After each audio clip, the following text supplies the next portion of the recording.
Here it is. You'll need a selection of vegetables, tomatoes, parsnips, onions, carrots, baked beans, celery and a turnip.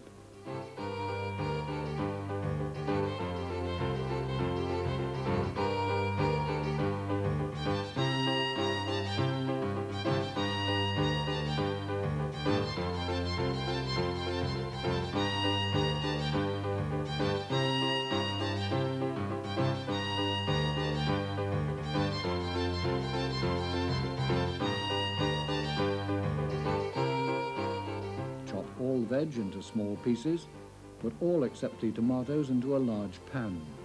Add a pint of stock and a half pint of milk.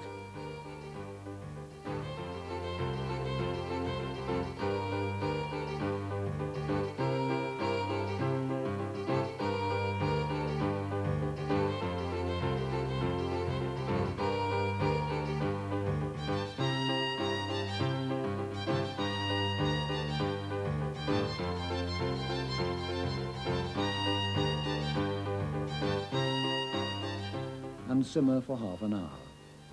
Add the tomatoes and stir slightly. Now add a little cream, pepper and salt.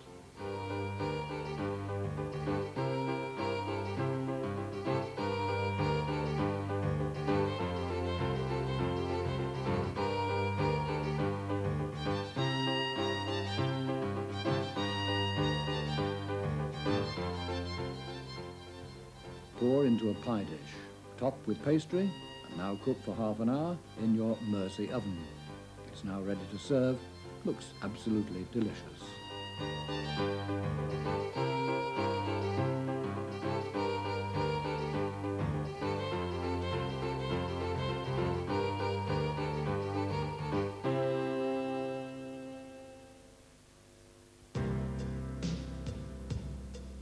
The Liverpool Overhead Railway was soon fully functioning again, and it passes many derelict sites like Old Custom House near Canning Station.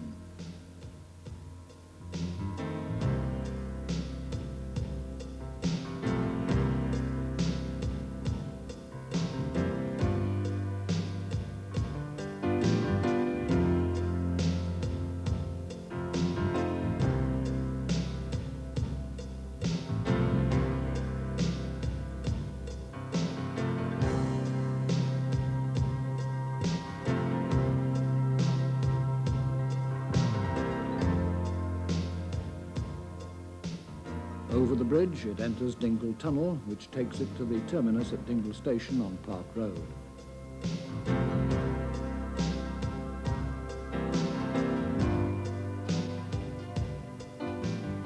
The station is now the site of a car hire company. Behind it, below ground, the platforms still exist.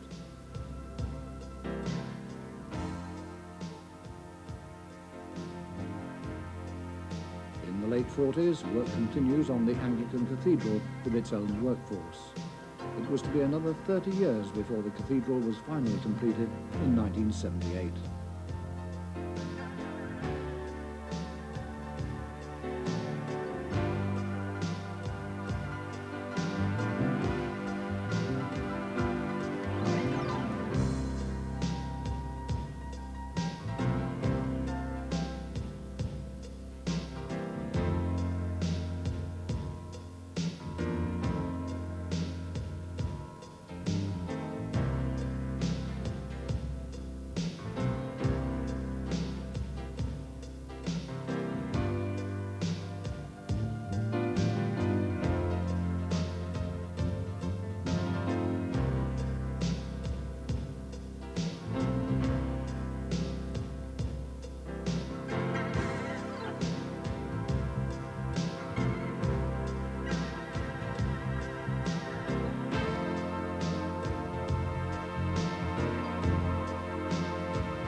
Shipping was back to normal. The Mersey River pilots had their own fleet of craft, which provided living and sleeping accommodation while awaiting arrivals off Anglesey. Liverpool pilots would take charge of all ships arriving in the Mersey and take them into the port of Liverpool.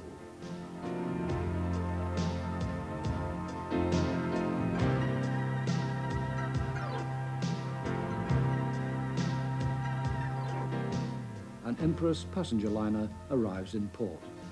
It took many years to recover from the effects of war. How did businesses survive? Let's look at the enterprising story of one family firm and how it survived, Blacklow's famous departmental store.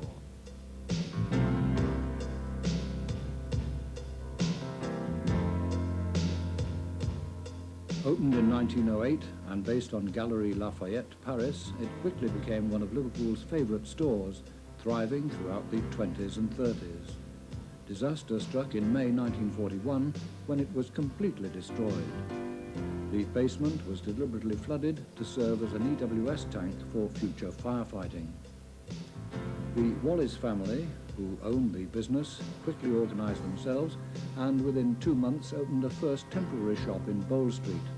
Progressively, they opened a total of 14 shops, 13 in Bowl Street and 1 in Church Street. Tram drivers jokingly referred to Bowl Street as Blacklow's Avenue.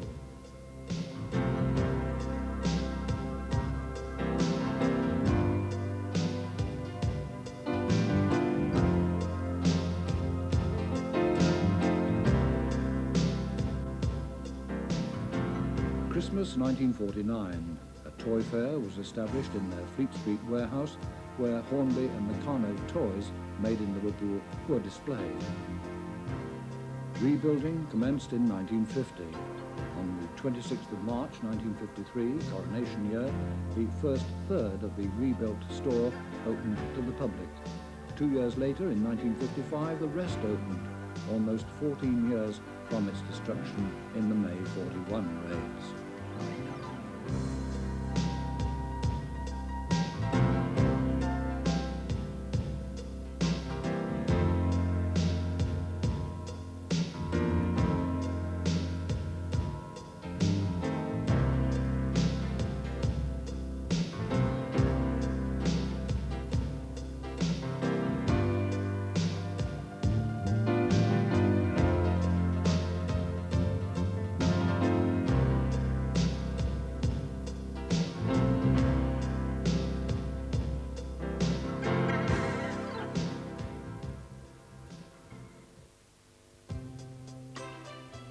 '51 was Festival of Britain year, which 100 years after the Great Exhibition of 1851 was intended to boost morale and help market Britain's products to the world.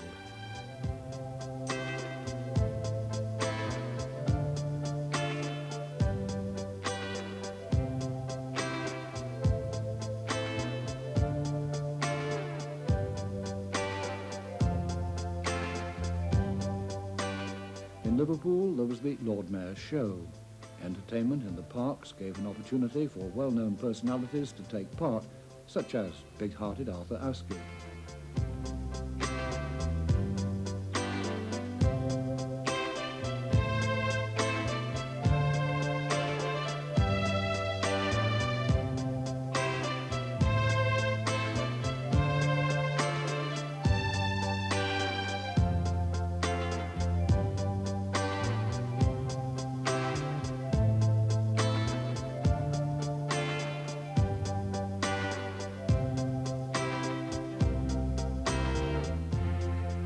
A popular trip was the ferryboat journey to join and have a good view of the regatta off Otterspool Promenade.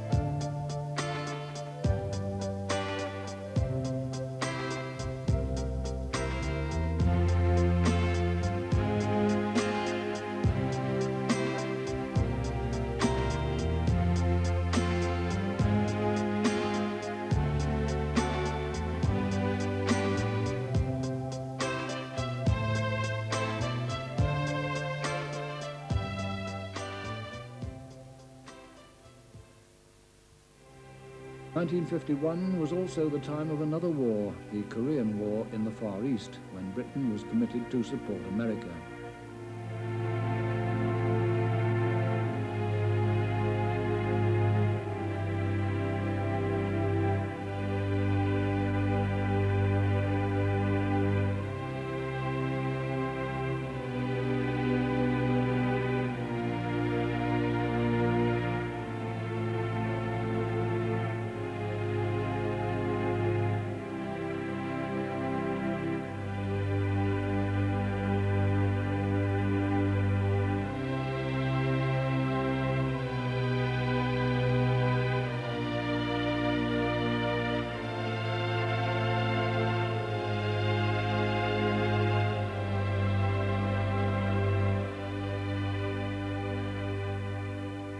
1st Battalion, the King's Regiment Liverpool, take their leave of the city for the long voyage to Japan and Korea.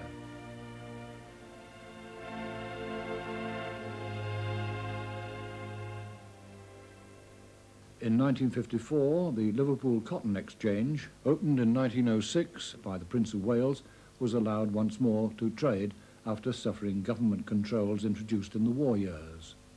The official reopening was before Lords Derby and Woolton, the Lord Mayor, and the chairman of the Cotton Exchange. The bell rings and trading commences.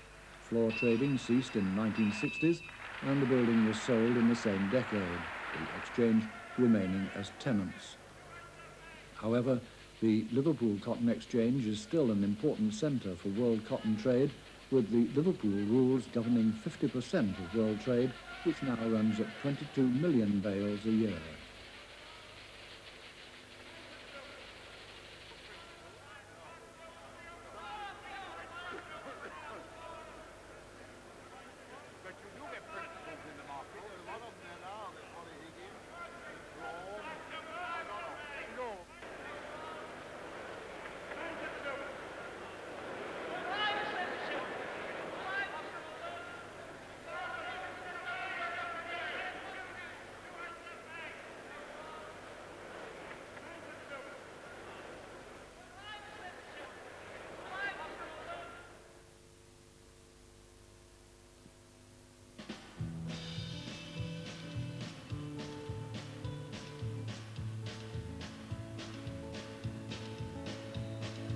(1953) was coronation year.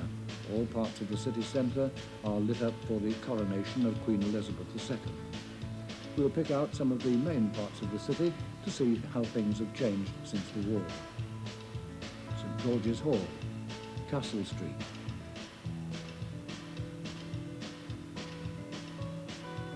the Town Hall,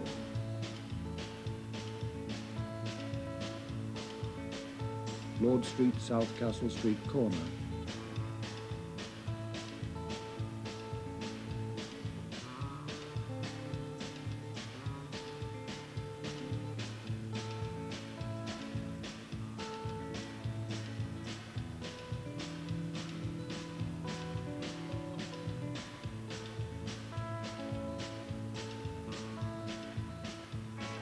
the Mersey Tunnel,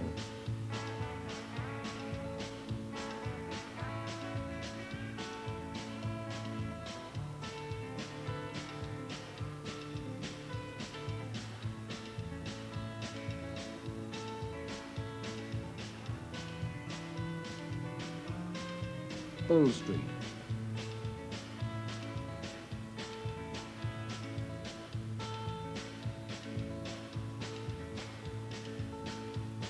Lewis's,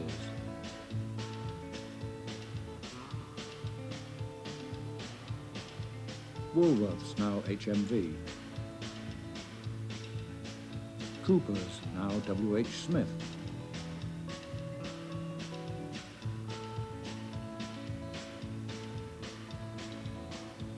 Marks and Spencer, George Henry Lee,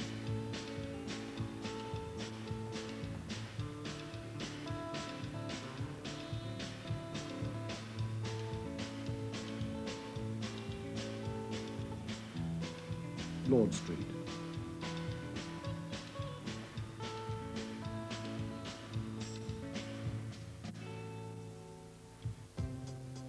(1954), the dock system is fully operational. A school party from Birkenhead take the overhead railway to pay a visit to the Port of Liverpool's most modern and northerly dock, Gladstone Dock in Bootle.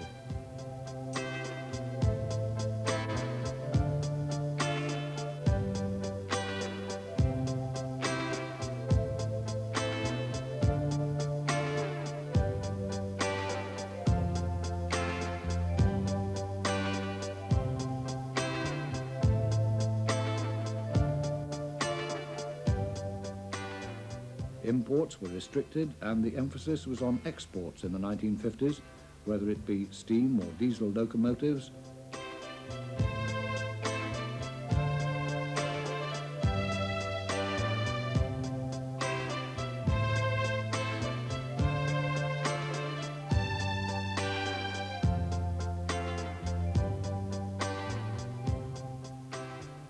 or cars and car parts. People at home had to wait for their supplies.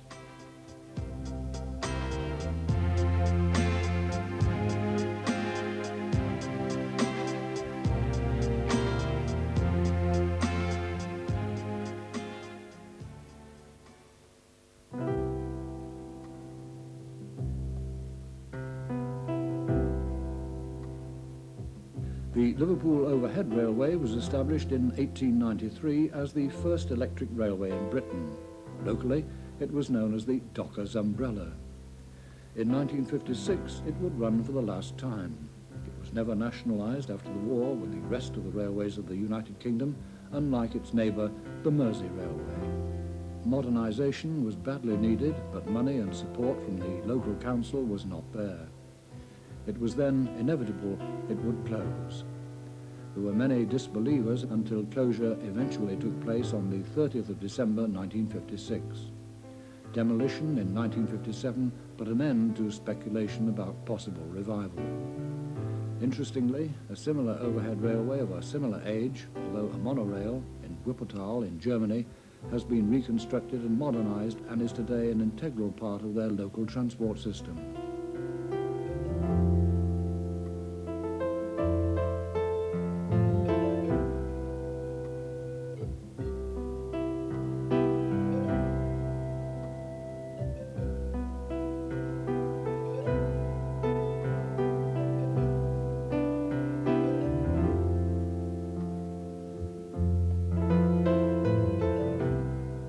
Another familiar sight was to disappear in 1957. In September, Liverpool Corporation tramways, with their unique streamlined green goddesses and baby grands, one of the most modern tramways in the country, closed. This was thought by many to be another act of municipal vandalism. Short-term thinking meant closure. The rundown started after the war, and as a result, only the route to Bowring Park via Edge Lane remained. On the 14th of September 1957, a procession of trams with Liverpool's official last tram in the rear left Pier Head via the city centre to travel to the terminus near Bowring Park. Crowds lined the route to bid their farewells. The last tram will be preserved, but not in this country. It went to a museum in the USA.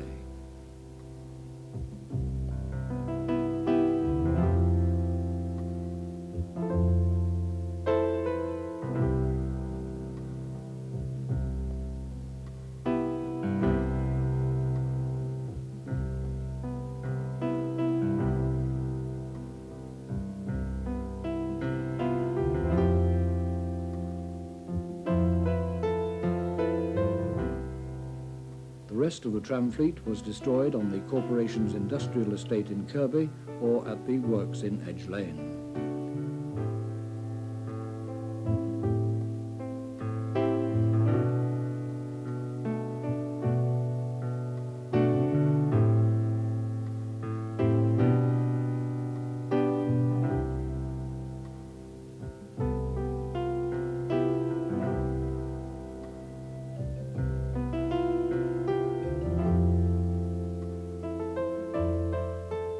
Today, Liverpool still has the central reservations on many dual carriageways built for the tramways in the 1930s. Some people believe they could be the basis of a high-quality light rapid transport system of the future, a project worthy of consideration. Turning now to the ferries. In the 50s, both Wallasey and Birkenhead were run by the respective local authorities. They would not come under joint ownership until 1969. Birkenhead ferries have a busy bank holiday in 1957, taking the crowds to Wirral for a leisurely day out.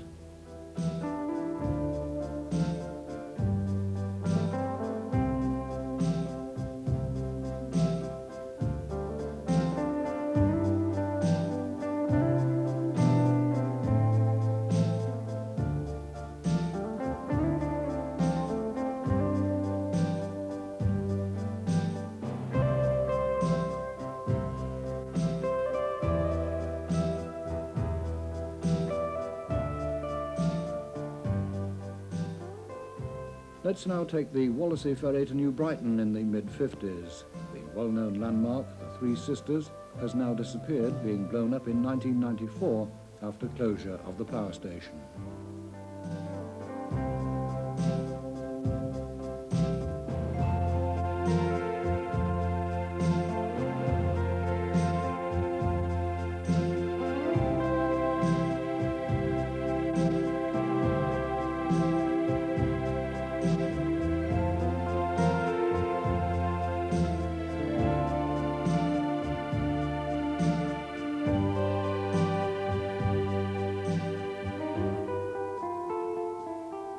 The river is very busy as we travel towards New Brighton.